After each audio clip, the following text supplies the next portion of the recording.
Project status report చాలా important question. Most of the ఇంటర్వ్యూస్లో అడుగుతారు. What is meant by project status report and what are all the key elements present in the project status report అని. ఇది PM అయితే ఒక answer చెప్పండి, PMO అయితే ఒక ఆన్సర్ చెప్పండి. సో అసలు ప్రాజెక్ట్ స్టేటస్ రిపోర్ట్ అంటే ఏంటి? Project status report is nothing but we need to give a clear update of the project to client or project manager. అంటే ప్రాజెక్ట్ మేనేజర్కి కానీ క్లయింట్కి కానీ ప్రాజెక్ట్ యొక్క క్లియర్ అప్డేట్ ఇస్తాం. పర్టికులర్గా దేని గురించి ఇస్తామంటే what work is completed, what work is going on and what problems are risk is currently exist and whether the project is on track or not in track. అన్నీ కూడా updates అన్నీ కూడా project మేనేజర్కి కానీ క్లయింట్కి కానీ ఇస్తాము. అసలు ఆ డెఫినేషన్ అడిగితే ఎలా చెప్తారంటే a project status report is a summary of project progress and project performance and project current condition at a specific point of time. అంటే మన ప్రాజెక్ట్ జనరల్గా లాంగ్ లాస్టింగ్ ప్రాజెక్ట్స్ ఉంటాయి. సో 1 year ప్రాజెక్ట్స్ ఉంటాయి, 6 months projects ఉంటాయి, 3 months projects ఉంటాయి. So status reports అనేది ఎక్కువగా monthly status reports అనేది ప్రిపేర్ చేస్తాం. కరెంట్ మంత్ ప్రాజెక్ట్ యొక్క స్టేటస్ ఏంటి అని అడిగినప్పుడు క్లియర్గా ఎక్స్ప్లెయిన్ చేయండి. సో ఎక్కువగా కీ ఎలిమెంట్స్ వేరియేషన్ అనేది ఉంటుంది. ఒకవేళ మీరు ప్రాజెక్ట్ మేనేజర్ అయితే ఎలాంటి స్టేటస్ రిపోర్ట్ ఇవ్వాలి అండ్ పిఎంఓ అయితే ఎలాంటి స్టేటస్ రిపోర్ట్ ఇవ్వాలో క్లియర్గా చెప్తాను. రెండిటికి వేరియేషన్ ఏంటంటే ప్రాజెక్ట్ మేనేజరు 1 or 2 ప్రాజెక్ట్స్ మాత్రమే హ్యాండిల్ చేస్తాడు. సో అప్పుడు క్లయింట్కి ఇచ్చేటప్పుడు స్టేటస్ రిపోర్ట్లోని కొన్ని కీ ఎలిమెంట్స్ మాత్రమే మెన్షన్ చేసి ఉంటారు. కానీ పిఎంఓ వచ్చేటప్పటికి నెంబర్ ఆఫ్ ప్రాజెక్ట్స్ హ్యాండిల్ చేస్తారు. అప్పుడు కీ ఎలిమెంట్స్ కొన్ని అడిషనల్గా యాడ్ అవుతుంటాయి. అంతే variation. But most probably 2 status రిపోర్ట్లు ఒకలాగే ఉంటాయి. సపోజ్ మీరు ప్రాజెక్ట్ మేనేజర్ అయితే స్టేటస్ రిపోర్ట్లోని ఏంటేంటి కీ ఎలిమెంట్స్ ఉంటాయంటే first is the project number, second one is the project name, third one is the project status and fourth one is the project state, means whether it is work in progress or close complete, whether it is close incomplete and close skipped. అంటే work in progress అంటే current అది ఆన్లో ఉందని, యాక్టివ్లో ఉందని meaning. Close complete అంటే project complete అయిపోయింది అని meaning. Close skipped అంటే మనం ఎప్పుడైతే దాన్ని mile stones, non mile stones ఉంటాయి, ఏదైతే కీ మైల్ స్టోన్స్ ఉంటాయో క్లయింట్ ఖచ్చితంగా చెక్ చేయాల్సినవి మాత్రం క్లోజ్ కంప్లీట్ అనేది ఇస్తాం after taking the approval.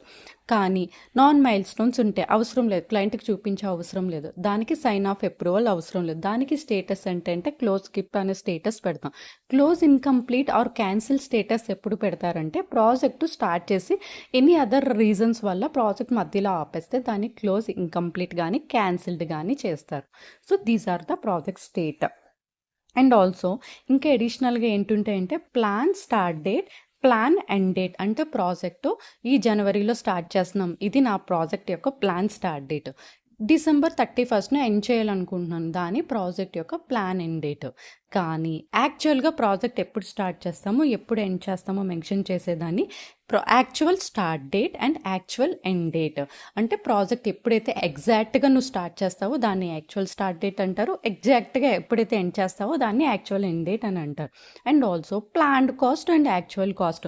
Planned cost అంటే మీనింగ్ ఏంటంటే ప్రాజెక్ట్ స్టార్ట్ అయ్యేటప్పుడు నువ్వు ఎస్టిమేటెడ్ చేసుకొని ఒక $1 million, సపోజ్ $50 million ఈ ప్రాజెక్ట్కి యూటిలైజ్ చేద్దామని ఒక బడ్జెట్ పెట్టుకుంటావు. బట్ యాక్చువల్గా ప్రాజెక్ట్ ఆన్ గోయింగ్ అయ్యేసరికి బడ్జెట్ అనేది యాడ్ అవుతూ ఉంటుంది, లేదంటే రెడ్యూస్ అవుతూ కూడా ఉంటుంది. సో దాన్ని యాక్చువల్ కాస్ట్ అంటారు. సో ప్లాన్ కాస్ట్ ఉంటుంది, యాక్చువల్ కాస్ట్ ఉంటుంది.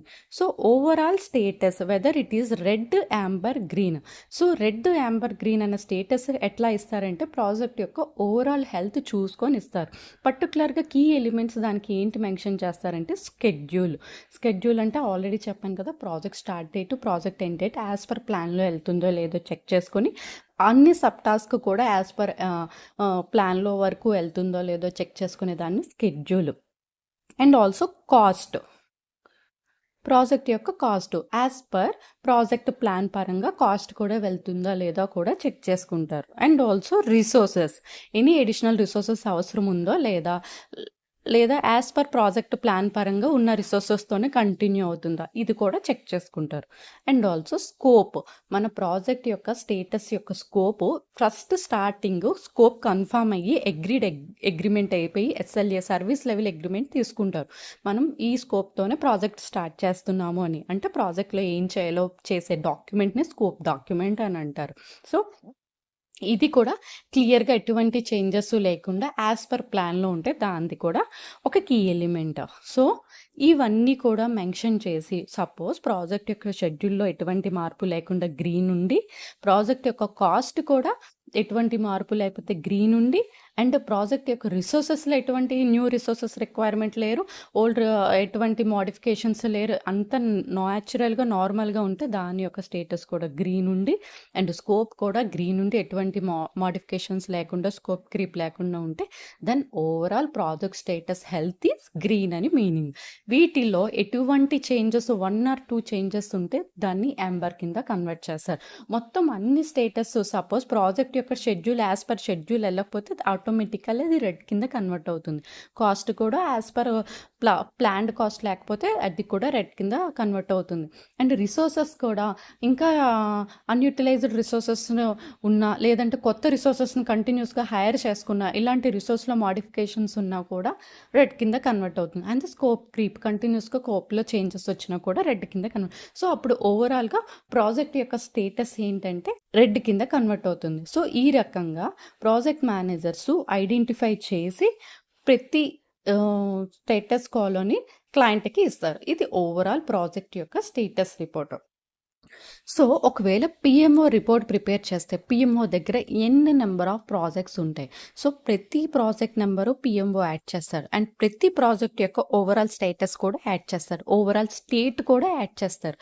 And what are the key achievements, ఈ ప్రాజెక్ట్స్లోని పాజిటివ్స్ ఏంటి, నెగటివ్స్ ఏంటి అన్నీ కూడా అప్డేట్ చేస్తాడు.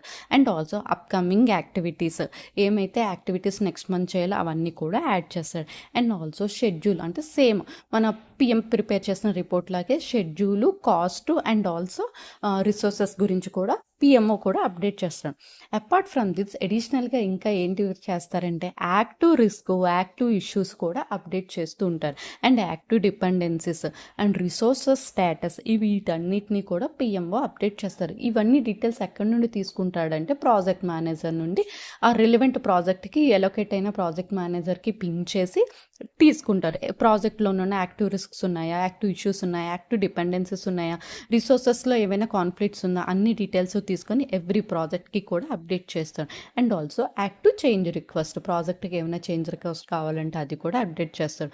And also stake holder communication updates, ఒకవేళ క్లయింట్ నుండి ఏమైనా అప్డేట్స్ ఉన్నాయా, ఇన్ ప్రోగ్రెస్లో ఉన్నాయో తీసుకొని ఇన్ అప్కమింగ్ మంత్స్లోని యాక్షన్ ఐటమ్స్ ఏంటున్నాయో అవి నోట్ చేసుకొని, ఎస్కలేషన్స్ ఏమైనా ఉన్నాయో నోట్ చేసుకొని, అండ్ ఫైనల్గా he will write the summary and remarks of overall projects. So n number of ప్రాజెక్ట్స్కి కూడా ప్రిపేర్ చేసేసి ప్రాజెక్ట్ మేనేజర్కి పిఎంఓ అనేవాడు ఇస్తాడు n number of projects. So real time ఆర్గనైజేషన్స్లోని పిఎంఓస్ ఎలా స్టేటస్ ప్రిపేర్ చేస్తారంటే ఒక్కొక్క పిఎంఓకి పోర్ట్ఫోలియో వైజ్ ప్రాజెక్ట్స్ అలొకేట్ చేస్తారు. కొంతమందికి 5 ఉంటాయి, కొంతమందికి 10 ఉంటాయి, కొంతమందికి మోర్ దాన్ 10 ఉంటాయి.